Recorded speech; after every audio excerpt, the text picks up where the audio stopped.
சொல்றது கேட்டா நம்பலாமா வேண்டாமான்னு உங்களுக்கு குழப்பமா இருக்குல்ல? நான் எந்த தப்பும் செய்யாம எனக்கு தண்டனை கிடைச்சா கூட அந்த வழி எனக்கு பெருசா தெரியாது. ஆனா நீங்கெல்லாம் என்ன கொலைகாரின்னு நம்புறது என்னால தாங்கிக்கவே முடியாது மாமா. இன்னும் நீங்க உங்க அம்மாவை என்ன தப்பு பண்ணிருக்க மாட்டாங்கன்னு தானே நினைச்சிட்டு இருக்கீங்க. உங்களை சொல்லி எந்த பிரயோஜனமும் இல்ல. நீங்க சின்ன வயசுல இருந்தே எப்படி வளர்ந்துட்டீங்க. உங்க அம்மா என்ன செஞ்சாலும் அது உங்க கண்ணுக்கு நல்லதா மட்டும் தான் தெரிஞ்சிருக்கு.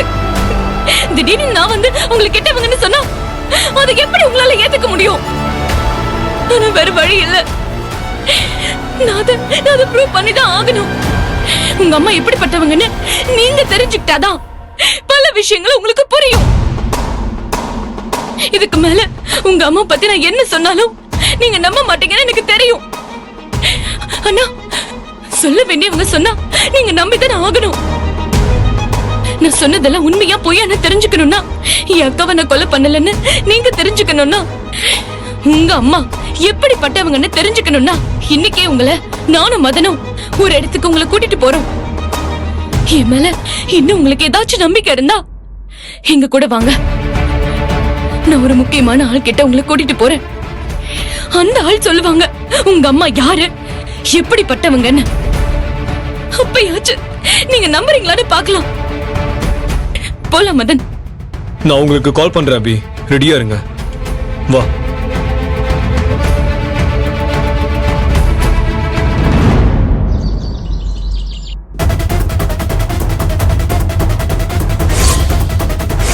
நான் பார்த்த வீடியோல தேவி அண்ணி இருந்தாங்களே, கூட இருந்தவங்க அம்மா தான் நினைக்கிறேன். அவங்க 2 பேரும் சம்பந்தப்பட்ட வீடியோ எதுக்கு ஏன் பேக்குக்கு வரணும்? அது அப்படி என்ன வீடியோவா இருக்கும்? கூட அம்மாவும் இருந்தாங்க, ஆனா இப்ப எப்படி மாறிச்சு? அர்ஜுன்,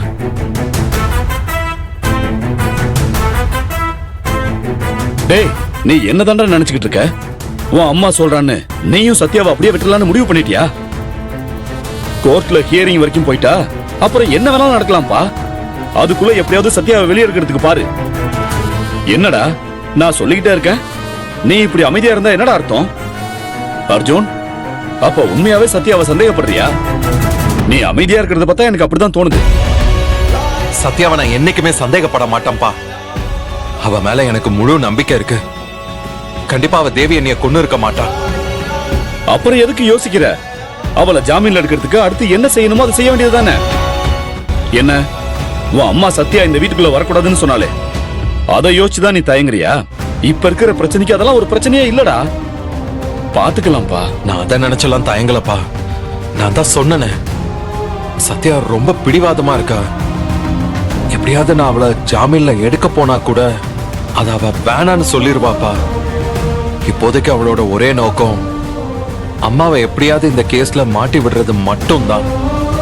சத்யா வேற என்ன சொன்னாலும் நான் நம்புவேன். ஆனா அம்மா தான் தேவி அண்ணிய கொலை பண்ணிருப்பாங்கன்னு சொல்றத மட்டும் நான் நம்பவே மாட்டேன்பா. எனக்கு என் அம்மாவை பத்தி தெரியாதா? சும்மா சொன்னதையே திரும்ப திரும்ப சொல்லிக்கிட்டு இருக்கா. இத பாருங்கப்பா, கண்டிப்பா சத்யா தேவி அண்ணிய கொலை பண்ணிருக்க மாட்டான்னு நான் நம்புறேன். ஆனா அதை விட அதிகமா என் அம்மாவும் எந்த தப்பும் பண்ணிருக்க மாட்டாங்கன்னு நம்புறேன். ஏன் அர்ஜுன், ஒருவேளை சத்யா சொன்னது உண்மையா இருந்தா?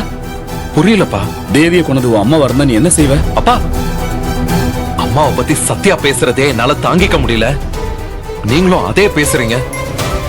இதுவே உங்க இடத்துல வேற யாராவது இருந்து இத பேசி இருந்தாங்க, இந்நேரம் இங்க நடக்கிறதே வேற.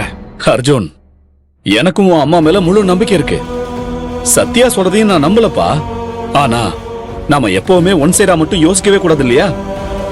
சத்யா இவ்வளவு ஸ்ட்ராங்கா இருக்கிறத பார்த்தா எனக்கும் உங்க அம்மா மேல கொஞ்சம் டவுட்டா தான் இருக்கு.